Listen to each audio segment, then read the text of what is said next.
But I found out shortly that you wasn't all that hungry. All you want to do was get up. So we said, well, okay. We'd peel a banana and put over there. So we peel a banana just for daylight or sometime. So when you hollered out, I'm hungry, eat your banana. So you did, and it worked out fine. And then you'd sit there and play. And I don't know if you remember all the little bedtime stories you always had to have. And we'd always argue every night. You tell one first. No, you tell one first. No, you tell one first. And so it was between the three of us. You'd crawl into bed with us, and we'd, one of us would tell a story, and the other one over and over and over. What'd you tell? Oh, little, like Red Riding Hood and any of those little childhood stories like that. And even some little Bible stories. You liked those. And then,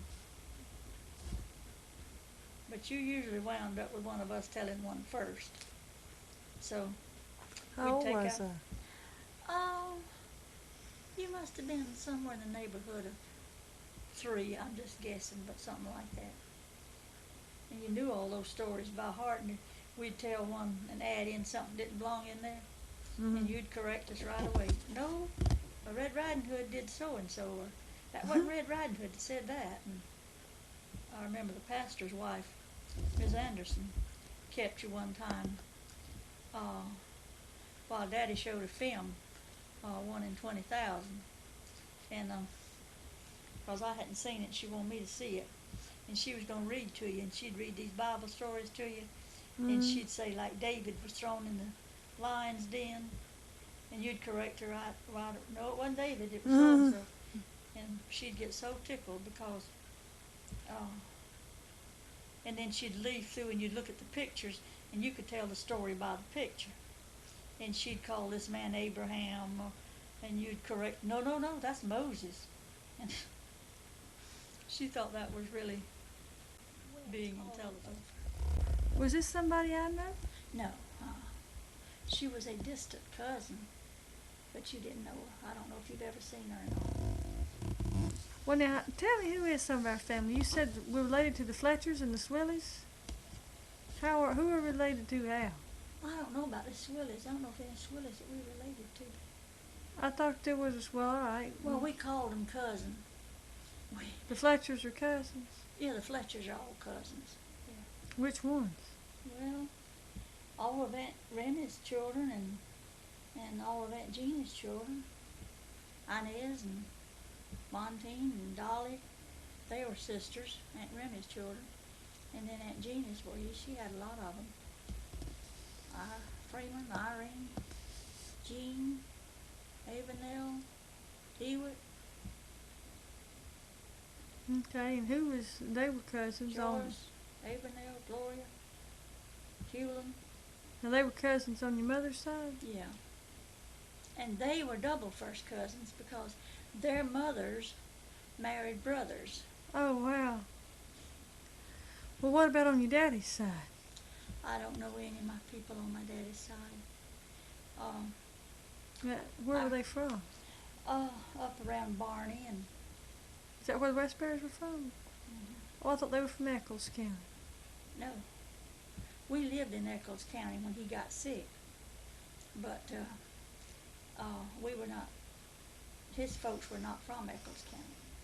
Now, I remember some of them by name a little bit, but that's about all. And then, 4 or 5 years ago when we had a little reunion down at Bernice's, and some way Bernice or some of them got in touch with one of our cousins. Forgotten his name.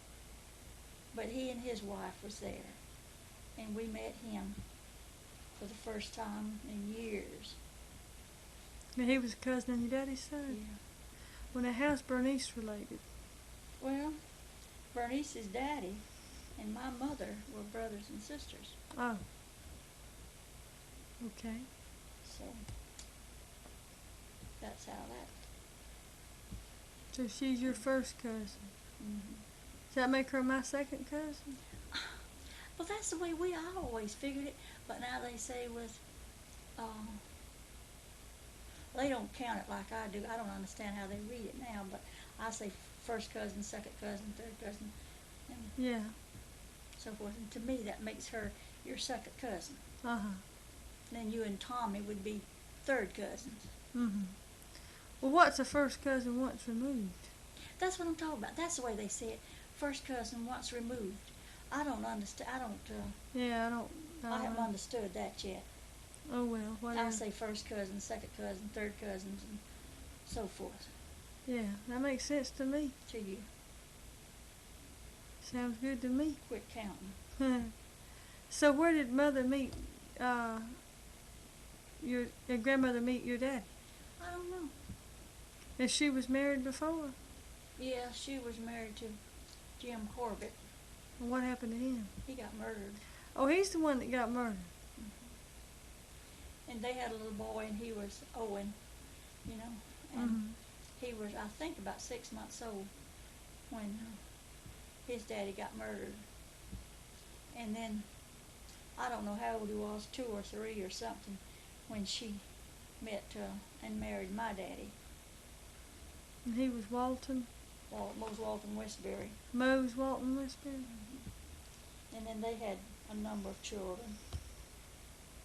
And lost 4. They lost 3 infants. And then they lost 1 teenager. Oh, I didn't know that. You know what? Oh, you're talking about Beatrice. Yeah. She was married, but she was still just 18, I think. Mm. She had spinal meningitis. Gosh, she was young. And she was a sweet girl. I remember she used to, if she thought one of us crawled in that bed without saying our prayer, you crawl. I don't care how cold it was. You crawl right back out of that bed, got on your knees, and Mm-hmm. said your prayer before you went to bed. And I think if she'd have had a piano, that she would have learned to play, because she'd go in at school early in the morning, you know, before school taking in, Mm-hmm. and she could pick out tunes. Oh. So I know she had a little talent. Mm-hmm. Well, now you told me you and Aunt Cora and Aunt Gladys played basketball, or just Aunt Cora? No, we all played basketball. Aunt Cora was the best player. She always made first team. And then Gladys was the second best player. And so I played on first team also in the little school at Glen. But that's, I guess it's because we didn't have many students, and they needed me. But then when we got to Lake Park into a bigger school, I never made the team. But Aunt Cora got offered a scholarship or something. Oh yeah, she could have gotten a scholarship. She was good. She could play anywhere, and you know, any place on the team, and always looked like could be in 2 or 3 places at one time. And of course, you know, there's always jealousy. Here she was from this little school of Glen, and get down there to Lake Park where there was a lot more students, and some of the from more influential, I guess, families than we were from were not as good players, and they would resent the fact that she'd get to ring more goals than they did. Mm. But if she hadn't, we'd lost. Mm-hmm. And they'd want the ball passed to them, and they'd get so upset because when she got a chance, I don't care where she was on that field, if she was a forward, then she threw that ball through that ring. Mm-hmm. Of course, they'd get mad about it because they didn't get a chance to throw it. Well, that's kind of dumb. Sure, they were out there to win, but, you know, that is, always got to be jealousy thrown in there somewhere. Hmm. Well, how old were you when your daddy died? You were telling me about that. You said you remembered him, though. Oh, yes, I remember him. but probably about, I don't know if I was 3 or 4. Didn't you say he got down sick in the chair? Yeah, he sat in a chair about 2 years before he died, because he couldn't breathe lying down. Yeah, they could have saved him today. Oh yeah, I'm sure they could, because they knew he had this aneurysm for 2 years before it ruptured. Mm. Well, didn't you tell me the doctor wanted to try to rupture it ahead of time or something? He wanted to lance it. I don't know why he wanted to kill him. But Mother would have to sign for it, and Mother said, he said he wouldn't last but I don't know how many seconds or something. And Mother told him to get out of the house, said, I just soon sign if you take the shotgun and shoot him in the head. Really? And he went out there and he sat in his car at the outside of our gate all night waiting for Daddy to die. Well, Daddy didn't die. Daddy lived 3 more weeks after that, before he died. Do you remember who that was? I don't know what doctor it was now, I've forgotten. I just remember them telling it. I do remember the night he died. Of course, somebody was sitting up with him day and night. But that night, he got up and his brother, Uncle Jim, was sitting with him. And he said, Jim, I want to go to my bed and lie down. And so Uncle Jim helped him in there, and he lay down, and he said, well, fix my pillow. And he fixed his pillow, and he was gone. So, but they came and called us, but you know, I was so little it didn't make a whole lot of difference to me. You know, I didn't understand what it was all about. I got up, and of course Mother and them was all crying, but I don't know whether I did or not. All I wanted to do was go back to bed. Oh, you wouldn't really? No, I didn't understand what all the commotion was about. No. But Well, tell me what some of the things you and Aunt Cora pulled. What did you do? Make her sit on a nettle? well, we were in the field hoeing, and Mother and Cora and me, and Julian and her mother lived right out close to the field, and that was just before she and Julian and Owen got married. So they'd come out there sometimes and take mine and Cora's hoe and hoe some and let us play, and they'd visit with Mother while they hoed. That was nice. So we tear off to the woods to play. Big old nettle bushes that big, and I guess you've seen them, just pretty. They just full of white blossoms. And I told Cora, I said, if you'll pull your dress up and sit down on that nettle, I will too. She said, no, you won't. And I said, yes, I will. She pulled her dress up and sat down on that nettle. Those things will drive you insane. And she broke out in whelps. You talking about itching and running. And I got a little old board about 4 or 5 inches wide, a little piece of board, and I'd scrub her with that. Oh, and of course I wasn't about to sit down on one. And she should have known that I wasn't going to sit down on a nettle. Well, Mother. That was bad. I know. But she would, another thing, we never did really fight. We'd have a pass the lick now and then. And she said, when you hit to hurt. I said, if I'm going to fight, I'm going in there to win. And she kept doing something to me one day. And so she never would really try to get away, because she was stronger than I was, or as strong anyway. She was 2 years older. So I held her and picked up Uncle Sherrod's old pipe and stuck it to her nose and made her smell of the pipe. Oh, and then she got sick from smelling of the pipe. But we had a good child life. Well, what about your glasses? Didn't somebody throw water on your glasses and you doused them? Yeah. We had an old force pump. It's one of those that'll hold the bucket. You just set the bucket up there, and has a little thing that holds it until it gets full. And of course I was the only one that wore glasses, and this was water we was just watering, getting for the water of the hogs. So they'd stick their fingers in that bucket of water and then, do like that and throw it on me, and just how my glasses was just sprinkled and I couldn't see, and I begged them and begged them and begged them to quit. Finally I told them, I said, y'all gonna keep right on now till I get even with you. And Mother's in the kitchen cooking. They had me all sprinkled all over, and especially my face and glasses.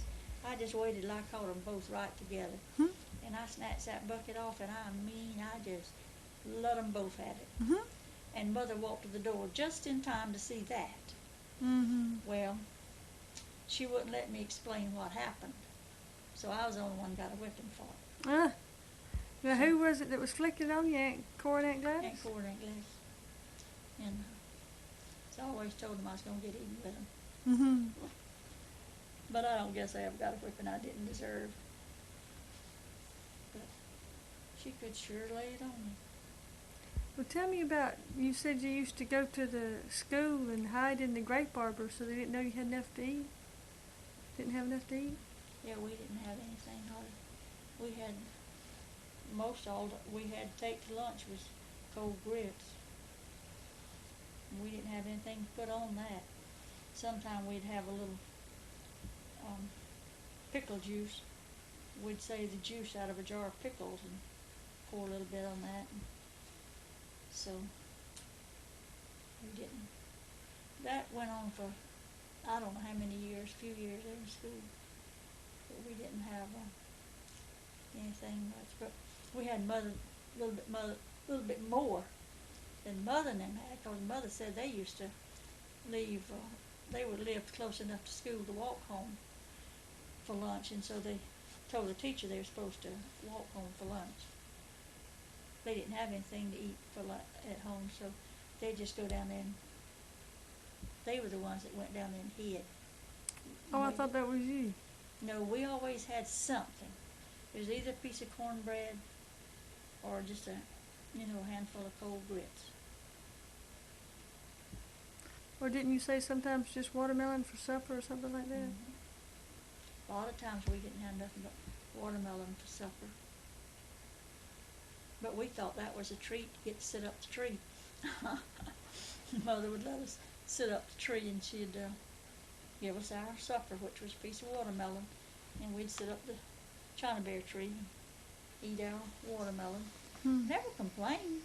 We didn't complain. Is this all we got to eat? Because I guess we thought everybody else ate that way too. And I remember one night we had nothing but cornbread. I mean, when I say nothing but cornbread on the table, that's all it was. And we sat down to the table, and Mother gave us all a piece of cornbread, and Gladys and I, we crumbled our bread up in our plate. I don't know why she gave us a plate. We didn't need the plate, But we crumbled that cornbread up, and Cora said, "What are you crumbling your bread up for? You don't have anything to put on it." And we thought that was the funniest thing. And we just laughed and laughed and laughed. So, but welfare didn't take care of us. We taken care of ourselves, or the Lord taking care of us. He saw that we had something to eat. So, we didn't starve. But you said grandmother went and hid in the grape arbor so the other kids wouldn't know that she didn't have